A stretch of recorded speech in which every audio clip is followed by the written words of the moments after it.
Self Love Sunday. I am Tarnisha Mo Sass, your host of Self Love Sundays with Sass. I am your vision strategist coach who comes every single Sunday so we can talk about all the ways in which we can better our best. And we are well into October. And if for those of you who don't know this, October is Breast Cancer Awareness Month, and I'm super excited because today I get to go dance for a cure. For those of you who don't know a little bit about me, I used to teach fitness for 10 years and I'm still actually Zen. So that means I'm still certified to be an instructor and I'm going to be participating in the Zumba-thon today. And I'm super excited about that. And just wanted to share that with you because as much as you can, get involved in your community, do events that help breed awareness to all sorts of things. And just watch how much fulfilling your life will be. And that leads me to my question of this morning that I have for you. And that is, who are you waiting to become? Who are you waiting to become? I ask this question because as a coach, I realize that, and we've talked about it over and over again. You hear people talk about being stuck, the old habits, beliefs, and even environments that no longer serve us. And I hear that. And people talk about, letting go, right? But what if instead of letting go, right? What would happen if you just started living like your future self? Like right now, in this moment, the very person that you said you wanted to be, whether it's successful, confident, living the life of your dreams, right? Starting a business or being promoted in your career, whatever that was, what if you, instead of focusing on all the things you want to let go, what if you focused on just start doing the things that your future self would do? Because here's the truth, your future self is already within you. Why wait to become him or her? Why are we waiting?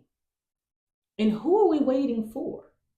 And these are questions that I want you to start to ask yourself because these are the very questions I had to start to ask myself when I decided to step out of, just being someone who worked in corporate America. When I decided, like, I wanted to teach fitness, and that came by happenstance. That came by me wanting to get my health together. And I went to a class and I fell in love with Zumba. And I decided that I wanted to become an instructor. And it was because I made a decision that I wanted to be healthy. And so instead of waiting for permission or waiting for somebody to tell me what to do, I went out and started trying a bunch of different classes to see what I liked. And so I tried everything. If there's a fitness thing, I've tried it. Okay, especially back in like the 90s, early 2000s. And when I found Zumba, I fell in love with it. So what I decided to do was, instead of waiting to become the perfect size before I became an instructor, I decided just to go for it. I love dance. I think dance is free, so I decided to go for it. So instead of saying I'll be happy when, or I'll be successful when, or I'll start teaching when I lose another 20 pounds, or when I feel like I know everything there is to know about the fitness industry, because how many of us get stuck in a place where we feel like we have to know everything in order to do something, right? And so the only thing standing between you and your future self is the belief that you're not ready. That's the only thing that's standing in the way. If you just start to make decisions right now, instead of saying I'll be happy when, because the truth is, I think that we're not honest with ourselves. We are waiting for some form of permission from somewhere to become the version of ourselves that we're meant to be.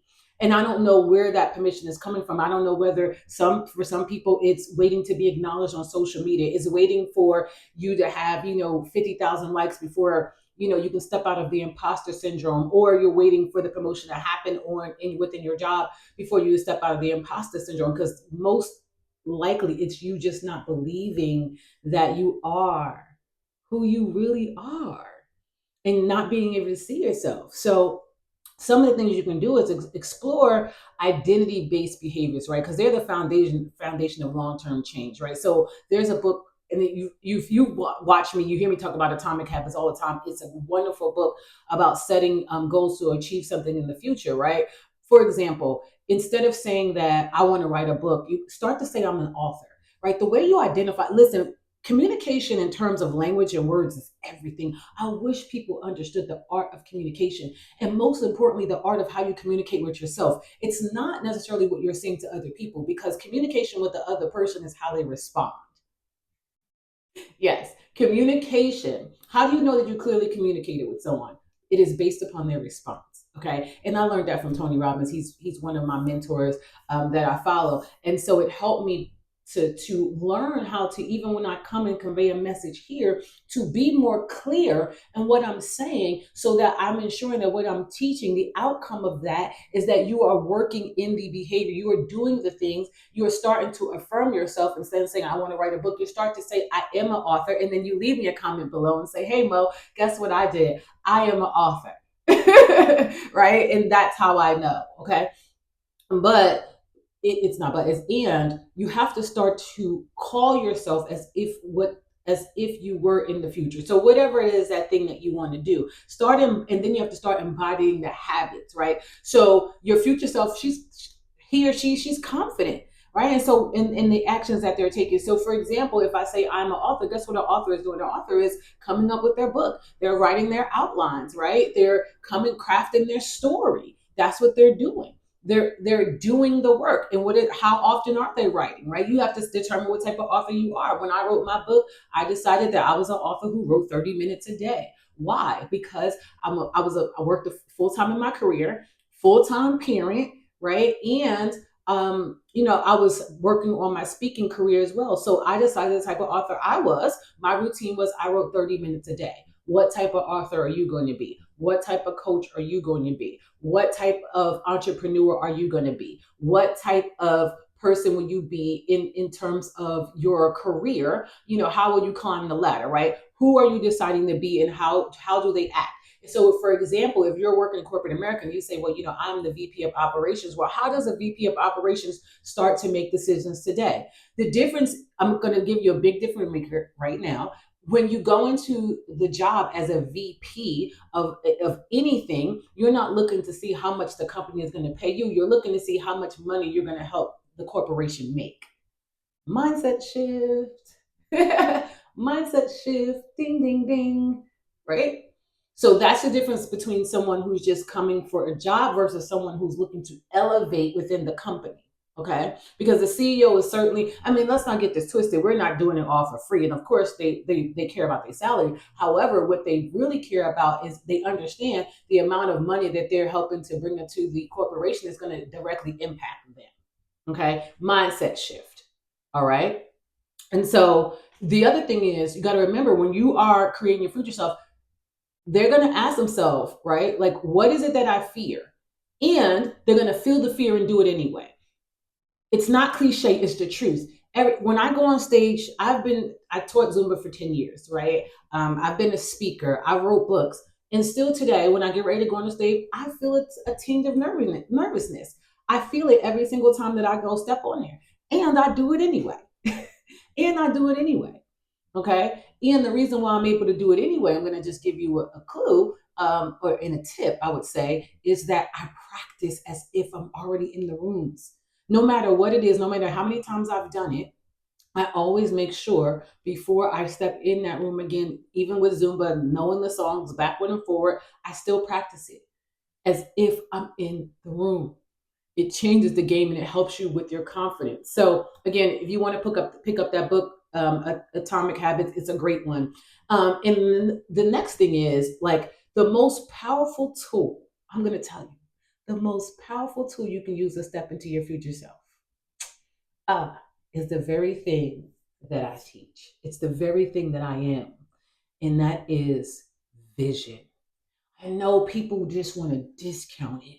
I'm telling you that the most powerful tool that you can have in your arsenal is when you do future visioning. And I'm going to say this too, because people, when we talk about vision, I've spoke about this many times before, and I'm going to use it as a reminder, is that people think vision is 2 and 3 and 4 or 5 years from now. Nuh-uh. It's right now. What do I mean by that? It's, how do I want to feel 2 minutes from now? How do I want to feel 5 minutes from now? What do I want to convey to you that's going to watch this video, right? 20 minutes from now. Okay. So when you're envisioning your future self, you can do it from all different perspectives. It doesn't just have to be who you want to be a year, 3, 5 years from now. I want to just make sure it's in the morning, sitting and envisioning your day. How do you want to show up that day? How do you want to respond that day? Right? It's because we're always reacting all over the place. Okay. And so most people set their goals based on where they are today. I'm just going to tell you that we have to stop doing that because sometimes our environment and our circumstances, our money may look funny. Okay, our money may look funny. We may not have the friends around us. We may not have the partner that we desire. So you're going to have to start to write down, who is your future self surrounded by? What type of people are in their lives? Who is their mentor? Who is their coach? Who is the person that they're madly in love with, that they're building a future with, right? And then you start to see that after you write it down, and then you set specific goals surrounding that. And when do you start working on those goals? Today, right now, because life is now. Life is now. So your future self is a powerful visionary. I'm telling you. And when you start setting goals based on the wisdom of your future self, it's going to change. I'm telling you, you would think like, I don't know what to do. I'm going to tell you, when you start to sit down and you start to see the woman or the man that you desire to be and what it is that they're doing, who they're surrounded by, how are they feeling in the morning? How are they walking throughout their day? Where do they live? What is the smells that are surrounding them? What decisions are they making? How are they showing up in the corporate space or in their career? How are they showing up as an entrepreneur, right? And what you do is you start to see them doing it. And so then you start to angle everything that you're doing in terms of your goals. You start to do that now. Listen, when you think about future visioning, it helps shape your behavior and your mindset. So because when you visualize yourself, as that person you want to become, it activates the reticular activating system. And a lot of people hear Tony Robbins talk about it, and he's the one who taught me about it, right?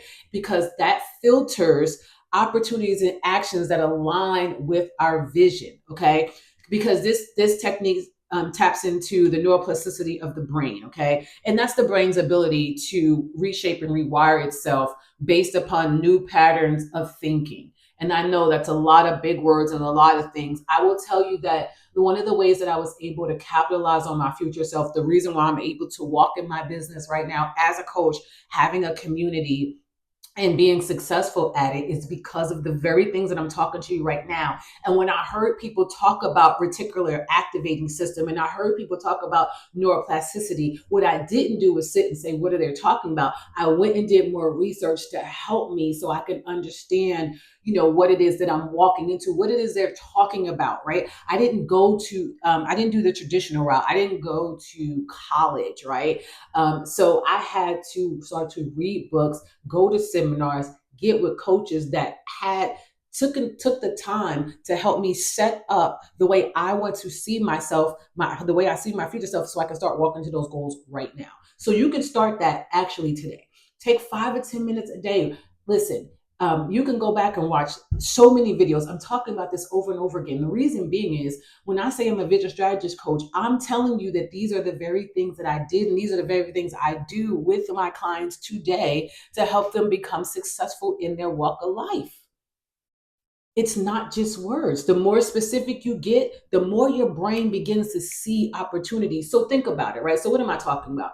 The moment you decide that you want to buy a car, right? The moment you say, you know what, listen, I'm going to go purchase me a black Honda Accord, right? You don't see this car anywhere because you feel like you're the first one. I'm going to be fresh. I'm going to be new. All of a sudden you buy that car. How many times you get on the road and you see everybody has your car? That's what happens. That's what that is. I actually learned this habit also from a book called E Squared. Look it up. It's a great, great book to tap into just how much when you start to set your brain and your goals on certain things, and you will start to see more of that come in. There's also Joe Dispenza. He has it's a book called Breaking the Habit of Being Yourself, where he explains all about how you align your thoughts and emotion with your future, so it creates new neural connections, helping you to attract. Right. So that's what they're talking about when they say you have to attract those clients to you. I have a coach that says you have to become the client that you seek to attract. And so we use those tools and techniques to help us to build into who we are. And if you want me to explain it or go into to more detail, just drop me a message. I'll be more than happy to create a video actually talking more about that, right? And so now that we've kind of talked about, who are you waiting to become and how to embrace your future self by envisioning her, how to take action is the most important thing. Because listen, vision is powerful, but it's nothing without action. Without action, it's just a dream. It's just a dream. It's just a hope, right? You have to take action as your future self today. I need you to say to yourself today. I know you heard me talk about it when I talked about becoming a author, right? So the actions of the author is I write 30 minutes per day, right? I build my outline, right? So how do I write my book? I start to see the end in mind. What is the message that I want to convey? What is it that I want my audience to walk away with, right? And then I reverse engineer into that, and I spend 30 minutes a day doing it. Okay. So that's the action. But you have to ask yourself, would my future self make this decision? Would my future self go around those people? Would my future self just scroll on social media all day? Would my future self just lay around and watch TV all day? Would my future self just play games all day? Now, if you plan on becoming a gaming or content creator, it may be. So that's why you have to know for yourself, right? You have to start to make decisions, right? And start moving like the person that you will want to become. With your future self, date the man that you're dating right now or the woman that you're dating right now. Would your future self talk negatively about your family members? Would your future self talk negatively about the career that they're in right now? Start just tearing it down and then wonder why you're not progressing in the career, right? What would your future self do when in terms of your business, right? Would your future self show up fully? Would your future self show up and play full out in this world? It's the one thing I tell people all the time. Don't go in a room and half do it. Play full out in everything that you do. Go all out on it. So here's the thing. Even if it doesn't work out, what you can say to yourself is that I'm proud I went all in. I did the very thing that other people would never dare to do. I played full out. I worked and I did that by not just visualizing my future self, not just visualizing the thing that I'm going to do, but I set the action every single day to work towards it. Okay. So when you take action like your future self, you fast track the process of becoming him or her. I want you to understand that. So I want you to challenge yourself this week. I want you to spend this entire week, if you haven't built out what your future self is in terms of who do you want to become? What do you want to have? I say I'm a wealthy, powerful, and integral leader, right? So that means wealth is in the sphere. Am I making decisions from that standpoint? Now I can be honest and say sometimes I do and sometimes I don't. However, what happens with me being self-aware and honest with myself, then I can make a list to say, okay, I have to make better decisions, not choices, but decision. There's a difference. There's a difference. Some of you is just like, this is a choice. No. Decision, firm. I will do this today by this time. That's a decision. It's not a choice. Okay. So make the decision that all this week you are going to operate and make decisions out of your future self.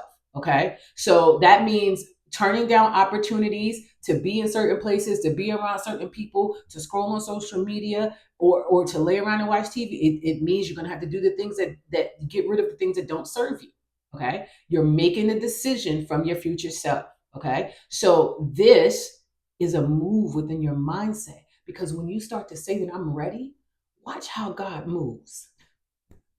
When you start to say that you're ready, and how do I say that I'm ready? I'm moving in that. This is how God knows I'm ready. Because even though I didn't want to get up this morning, even though I didn't want to make a video, even though I didn't feel like it, I did it anyway. Why did I didn't do it anyway? Because my future self says that I will serve. My future self says I will come and speak to the people. My future self says I will always help in transformation, right? That's my future self. I operate out of that mode. And so when you operate out of that mode, you don't operate in emotions. And most people operate out of emotions. And this is why they're not further to where they desire to be. It's not based upon how you feel. And I want to be clear. I'm not saying do not feel your feelings. That is not the message that I want to send. I felt my emotions. I said, why am I feeling this way? What's going on with myself? I tapped in, and then I tapped into where I am. And then I had my future self talk to me today to say, hey, girl, you can either have excuses or results, but you can't have both. Go serve the people. And that's what I did. Okay. And so there's another book that I want to give you today, too. It's called The Big Leap by Gary Hendricks. He talks about the concept of taking actions beyond your upper limits, right? So stepping into your zone of genius. All right. And so by doing this, your future self, like it's doing the things your future self would, even when it feels uncomfortable. Like when I started my business, it felt uncomfortable. Trying to grow a business, it feels uncomfortable, and yet I do it anyway, right? That's going to happen. But when you tap into your zone of genius, you can do it anyway. All right. So I just want to tell you today on this beautiful Sunday, your future self isn't something that you have to wait for. He or she is already within you, and they're actually waiting on you to do a thing. And I just want to tell you, we'll always hear me talk about God because I believe in a higher power, higher plane to help us. And it's the very foundation that I rely on every day to help me to tap in. And I'm going to tell you something about God. When he knows that you are ready to move, he will move with you. Yes, it is true. Faith in vision without works is dead, period. You have to move into it. And I'm excited for you. Please let me know what decisions you made. Come back and leave me comments. Let me know, because the more you act like it today, or tell me who your future self is, I would love to hear from you. If listen, I'm just gonna tell you this. You ready? Your future self is waiting for you to catch up, waiting for you to take the steps. It's waiting for you to step into the shoes and act boldly. Yeah, it's so true. I just want you, if you are ready to embrace your future self, leave me a comment and just say, I am becoming. Just leave me a comment. Like, I just want to know that today you made the decision. Not, oh, I think, oh, I hope. No, you made the decision today to say, I am becoming, and then tell me what you're becoming. And I hope you have the most amazing, amazing Sunday. Again, ladies, check your tatas. This is Breast Cancer Health Awareness Month. I'm actually going to have another screening on Monday. Please, please, early detection is your friend. Go get yourself checked out. I love you guys. Have the most amazing Sunday, and I will talk to you next week.